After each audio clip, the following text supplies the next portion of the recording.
Hello, എല്ലാവർക്കും നമസ്കാരം. ഇന്ന് ഞാനിവിടെ എക്സ്പ്ലെയിൻ ചെയ്യാൻ പോകുന്നത് നാഷണൽ ഹെൽത്ത് റെഗുലേറ്ററി അതോറിറ്റി ബഹ്റിനിലേക്ക് പോകേണ്ട ഹെൽത്ത് പ്രൊഫഷണൽസ് പാലിക്കേണ്ട കാര്യങ്ങളും അവർ അറിഞ്ഞിരിക്കേണ്ട ഇൻഫർമേഷൻസിനെ കുറിച്ചാണ് ഇന്ന് പറയാൻ പോകുന്നത്. കമ്പാരിറ്റീവ്ലി നമ്മൾ ഗൾഫ് രാജ്യങ്ങളെ കമ്പയർ ചെയ്യുമ്പം UAE, ഖത്തർ, സൗദി, കുവൈത്ത് അത്രയും ആളുകളൊന്നും ബഹ്റിനിലേക്ക് പോകുന്ന കമ്പാരിറ്റീവ്ലി പോകുന്ന നമ്പർ കുറവാണ്. തീരെയില്ല എന്നല്ല, കുറവാണ് ബഹ്റിനിലേക്ക് പോകുന്നത്. ബഹ്റിനിലെ ആപ്ലിക്കേഷൻ പാറ്റേൺ, ബഹ്റിനിലെ ലൈസൻസിങ് അതോറിറ്റിയാണ് NHRA. ഈ NHRAയുടെ അപ്രൂവൽസ് എങ്ങനെ കിട്ടും, നമ്മൾ ആപ്ലിക്കേഷൻ എങ്ങനെ ചെയ്യാമെന്നതിനെ കുറിച്ചാണ് എക്സ്പ്ലെയിൻ ചെയ്യാൻ പോകുന്നത്. നമ്മൾ ബഹ്റിനിലേക്ക് അപ്ലൈ ചെയ്യുമ്പം നമ്മുടെ റിക്വയർമെന്റ് നമുക്ക് എന്തോരം എക്സ്പീരിയൻസ് വേണം, നമ്മുടെ ക്വാളിഫിക്കേഷൻ എന്തായിരിക്കണം എന്നതിനെ കുറിച്ച് ഒന്ന് എക്സ്പ്ലെയിൻ ചെയ്യാം. ഈ ഡോക്ടേഴ്സിന്റെ പല category, dentist, general practitioners or specialist, അങ്ങനെ അതിൽ പല കാറ്റഗറിയും ബഹ്റൈനി നാഷണൽ റിസർവ് ചെയ്തേക്കുന്നതാണ്. എല്ലാ കാറ്റഗറി എക്സ്പേർട്ടേഴ്സിന് അപ്ലൈ ചെയ്യാൻ പറ്റില്ല. പക്ഷെ നോർമലി നമുക്ക് അപ്ലൈ ചെയ്യുന്ന category 2 to 4 years of experience ആണ് ഡിപ്പെൻഡ് കാറ്റഗറി നമുക്ക് എക്സ്പീരിയൻസ് ആയി വേണ്ടി വരിക. അത് ഡെന്റൽ കാറ്റഗറി ആണെങ്കിലും ജനറൽ മെഡിസിൻ ആണെങ്കിലും ഈ ഒരു സെയിം ക്രൈറ്റീരിയ തന്നെയാണ് നോർമലി നമുക്ക് വരിക. രണ്ടാമത് നഴ്സസിന്റെ കാറ്റഗറിയിലേക്ക് പോകുമ്പം ഡിപ്ലോമ അല്ലെ BSc പഠിച്ചവർക്ക് ജനറൽ നഴ്സായിട്ട് അപ്ലൈ ചെയ്യാം. 1 year experience, recent 1 year experience മതി. അതേപോലെ 18 months ഡിപ്ലോമ ഇൻ നഴ്സിംഗ് പഠിച്ചവർക്ക് 1 year കൊണ്ട് അസിസ്റ്റന്റ് നഴ്സ് എക്സാം എഴുതാൻ പറ്റും. പിന്നെ വരുന്ന ഒരു മെയിൻ ക്രൈറ്റീരിയ ഫാർമസിസ്റ്റ് ആണ്. ഫാർമസിയുടെ ഒരു പ്രശ്നം എന്ന് പറയുന്നത്, ഫാർമസിസ്റ്റ് ആയിട്ട് റിക്വയർമെന്റ് ക്രൈറ്റീരിയ അവരുടെ എക്സാം എഴുതാൻ റിക്വയർമെന്റ് അവർ ആവശ്യപ്പെടുന്നത് B.Pharm കഴിഞ്ഞവർക്ക് 5 വർഷത്തെ എക്സ്പീരിയൻസ് ആണ്. ഫാം ഡി 6 വർഷത്തെ ഫാം ഡി കഴിഞ്ഞവർക്ക് 2 വർഷത്തെ എക്സ്പീരിയൻസ് മതി. പിന്നെ ക്ലിനിക്കൽ ഫാർമസിസ്റ്റിനാണെങ്കിൽ M.Pharm കഴിഞ്ഞ് 2 വർഷം എക്സ്പീരിയൻസോ അല്ലെങ്കിൽ ഫാം ഡി കഴിഞ്ഞ് 2 വർഷത്തെ ക്ലിനിക്കൽ ഫാർമസി എക്സ്പീരിയൻസ് ഉണ്ടെങ്കിൽ നമുക്ക് ക്ലിനിക്കൽ ഫാർമസിസ്റ്റ് ആയിട്ട് എക്സാം എഴുതാം. പിന്നെ ബാക്കി വരുന്ന അലൈഡ് കാറ്റഗറിക്ക് ഓൾമോസ്റ്റ് എല്ലാ allied category, lab, physiotherapy, occupation therapy, ഇത്തരം കാറ്റഗറിക്ക് എല്ലാം 2 വർഷത്തെ എക്സ്പീരിയൻസ് ആണ് നോർമലി ആവശ്യപ്പെടുന്നത്. 2 to 3 years എക്സ്പീരിയൻസ് ആണ് നോർമലി. ചെറിയ വേരിയേഷൻ അങ്ങോട്ടും ഇങ്ങോട്ടും ഉണ്ട്. അടുത്ത വരുന്ന കാറ്റഗറി ആയുർവേദ ഹോമിയോപ്പതി കാറ്റഗറിക്കെല്ലാം 2 years എക്സ്പീരിയൻസ് ആണ് നോർമലി റിക്വയർമെന്റ് വരിക. ഇതാണ് NIBHനുള്ള നോർമലി ഒരു ഒരു ആപ്ലിക്കേഷന്റെ ഒരു നമുക്ക് വേണ്ട ആവശ്യമായ എക്സ്പീരിയൻസ് എന്ന് പറയുന്നത്. ഈ NHRAയുടെ ആപ്ലിക്കേഷനിൽ ഫസ്റ്റ് നമ്മൾ ഡാറ്റ ഫ്ലോ വെരിഫിക്കേഷൻ നമുക്ക് ചെയ്യാൻ പറ്റുക. നമ്മൾ ഏത് രാജ്യത്താണോ ഉള്ളത് അതാത് രാജ്യത്ത് നമുക്ക് ഡാറ്റ ഫ്ലോ വെരിഫിക്കേഷൻ ചെയ്യാം. ആ data flow verification normally education document, registration, experience, ഇത് 3 നമ്മൾ ഡാറ്റ ഫ്ലോ വെരിഫിക്കേഷൻ ചെയ്യുന്നത്.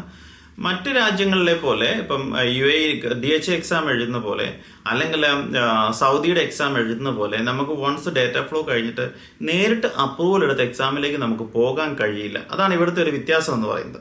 നമ്മൾ ആദ്യം ഡാറ്റ ഫ്ലോ വെരിഫിക്കേഷൻ ചെയ്യുന്നു. Education document, registration, experience 3 document data flow verification ചെയ്യുന്നു. ഡിപ്ലോമയും ബാച്ചിലറും ഉള്ളവരുണ്ടെങ്കിൽ 2 എഡ്യൂക്കേഷൻ ഡോക്യുമെന്റ് വെരിഫിക്കേഷൻ ചെയ്യേണ്ടി വരും. മാസ്റ്റർ അഡീഷണൽ ആയിട്ടുള്ളവരുണ്ടെങ്കിൽ മാസ്റ്ററിന്റെ അഡീഷണൽ വെരിഫിക്കേഷൻ ചിലപ്പോൾ ചെയ്യേണ്ടി വരും. എല്ലാം ഡിപ്പെൻഡ് ഡോക്യുമെന്റ് ആണ് അതൊക്കെ വെരിഫിക്കേഷൻ വരിക. വൺസ് ഡാറ്റ ഫ്ലോ വെരിഫിക്കേഷൻ നമ്മൾ ചെയ്ത് കഴിയുമ്പോൾ റിപ്പോർട്ട് കിട്ടും. റിപ്പോർട്ട് മെയിൻലി 3 ടൈപ്പാണ്. 1 positive, 2 discrepancy, 3 unable to verify. Positive ആണ് നമുക്ക് വേണ്ടത്, പോസിറ്റീവ് ആണെങ്കിലേ നമുക്ക് വർക്ക് ചെയ്യാൻ പറ്റത്തുള്ളൂ. ഡിസ്ക്രിപ്പൻസി ആണെങ്കിൽ നമ്മുടെ കൊടുത്ത സർട്ടിഫിക്കറ്റിൽ എന്തോ തെറ്റുണ്ട്, എന്തോ വ്യാജ ഡോക്യുമെന്റ് ഉണ്ട് എന്ന് തിരിച്ചറിയുന്നതാണ് ഡിസ്ക്രിപ്പൻസി. ഏതൊരു എഡ്യൂക്കേഷൻ ഡോക്യുമെന്റിലാകാം, ലൈസൻസിലാകാം, രജിസ്ട്രേഷനിലാകാം, അല്ലെ എക്സ്പീരിയൻസിലാകാം, എവിടെയാകാം. ചില അതോറിറ്റികൾക്ക് അംഗീകാരമില്ലാതെയും നെഗറ്റീവ് വരാം. ഇനിയും അതേപോലെ എക്സ്പീരിയൻസ് സർട്ടിഫിക്കറ്റ് നമ്മൾ കൊടുത്ത സ്ഥലത്ത് വെരിഫിക്കേഷൻ ചെയ്യുമ്പോൾ അവരത് വെരിഫിക്കേഷൻ ഞങ്ങൾ കൊടുത്ത എക്സ്പീരിയൻസ് അല്ല എന്ന് പറഞ്ഞാൽ നമുക്ക് നെഗറ്റീവ് വരാം. അങ്ങനെ വരുന്ന ഡിസ്ക്രിപ്പൻസി കൊണ്ട് നമുക്ക് ഒരു ഗൾഫ് രാജ്യങ്ങളിൽ പിന്നീട് വർക്ക് ചെയ്യാൻ പറ്റുന്ന സാഹചര്യം വരും. 3 unable to verify. Unable to verify എന്ന് പറയുന്ന വെരിഫിക്കേഷൻ ആ സ്ഥാപനത്തിൽ ചെന്ന് അവർ റിപ്ലൈ കൊടുത്തില്ല. ഡാറ്റ ഫ്ലോ ടീം ആ സ്ഥാപനത്തെ റിപ്പീറ്റ് ആയി കോൺടാക്ട് ചെയ്തു, അവർ റിപ്ലൈ കൊടുത്തില്ല. അപ്പോൾ അണേബിൾ ടു വെരിഫൈ എന്ന റിപ്പോർട്ട് വരും. 3 കാറ്റഗറി റിപ്പോർട്ടാണ് വരുന്നത്. നമുക്ക് പോസിറ്റീവ് റിപ്പോർട്ടാണ് വേണ്ടത്. പോസിറ്റീവ് റിപ്പോർട്ട് ഉണ്ടെങ്കിൽ മാത്രമേ നമുക്കവിടെ വർക്ക് ചെയ്യാൻ പറ്റത്തുള്ളൂ. വൺസ് നമ്മുടെ ഡാറ്റ ഫ്ലോ വെരിഫിക്കേഷൻ കംപ്ലീറ്റ് ചെയ്ത് കഴിഞ്ഞാൽ അടുത്ത സ്റ്റെപ്പ് എന്ന് പറഞ്ഞാൽ നമ്മൾ ജോലി കണ്ടെത്തുകയാണ് വേണ്ടത്. നമുക്ക് ഏതെങ്കിലും ഒരു ബഹ്റൈൻ സ്ഥാപനത്തിൽ നിന്നും ഇൻവിറ്റേഷൻ വരണം. ഇൻവിറ്റേഷൻ വന്നെങ്കിൽ മാത്രമേ മെഹാൻ അക്കൗണ്ട് ത്രൂ നമുക്ക് നമ്മുടെ ആപ്ലിക്കേഷൻ നെക്സ്റ്റ് സ്റ്റെപ്പിലേക്ക് സബ്മിറ്റ് ചെയ്യാൻ പറ്റത്തുള്ളൂ. വൺസ് നമുക്ക് ഇൻവിറ്റേഷൻ കിട്ടിയെങ്കിൽ മാത്രമേ നമ്മുടെ എക്സാമിന്റെ പ്രോമെട്രിക് IDക്ക് വേണ്ടി റിക്വസ്റ്റ് ചെയ്യാൻ പറ്റത്തുള്ളൂ. ബാക്കിയുള്ള ഗൾഫ് രാജ്യങ്ങളുമായിട്ട് വ്യത്യാസപ്പെടുന്നത് ഇവിടെയാണ്. സൗദി അറേബ്യ ആണെങ്കിലും UAE ആണെങ്കിലും ഈവൻ നമുക്ക് ഖത്തർ ആണെങ്കിലും എല്ലാം നമുക്ക് എക്സാം എഴുതാം, നേരിട്ട് എക്സാം എഴുതാം, അല്ലെങ്കിൽ അപ്രൂവൽ എടുത്ത് എക്സാം മറ്റു രാജ്യങ്ങളിൽ നിന്ന് എക്സാം എഴുതാം. പക്ഷേ ഇവിടെ വൺസ് നമുക്കൊരു ജോബ് കിട്ടിയെങ്കിൽ മാത്രമേ, ഇൻവിറ്റേഷൻ വന്നെങ്കിൽ മാത്രമേ പ്രോമെട്രിക് ID ജനറേറ്റ് ആവുന്നുള്ളൂ. വൺസ് പ്രോമെട്രിക് ID ജനറേറ്റ് ആയാൽ പിന്നെ നോ പ്രോബ്ലം, പിന്നെ സെയിം നമ്മൾ പ്രോമെട്രിക് ഏത് ഇന്റർനാഷണൽ പ്രോമെട്രിക് എക്സാമിനേഷൻ സെന്ററിൽ പോയി നമുക്ക് എക്സാം എഴുതാം. തിരുവനന്തപുരത്ത് എക്സാം എഴുതാം, അല്ലെങ്കിൽ ഖത്തറിൽ എഴുതാം, ദുബായിൽ എഴുതാം, സൗദിയിൽ എഴുതാം.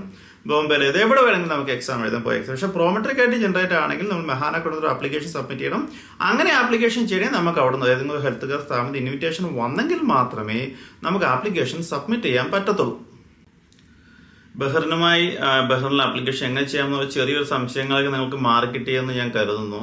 നിങ്ങൾക്ക് ഇനി ബഹ്റിനിലെ ആപ്ലിക്കേഷൻ ചെയ്യുന്ന ഡാറ്റ ഫ്ലോയിലോ അപ്രൂവലോ എക്സാം ബുക്കിങ്ങിലോ മറ്റ് എന്തെങ്കിലും സംശയങ്ങളുണ്ടെങ്കിൽ ഞങ്ങളെ കോൺടാക്ട് ചെയ്യാം. എൻ്റെ പേര് ഷിജോ തോമസ് എന്നാണ്. Health licensing consultant from foreign plus health professional and facility registration from Dubai.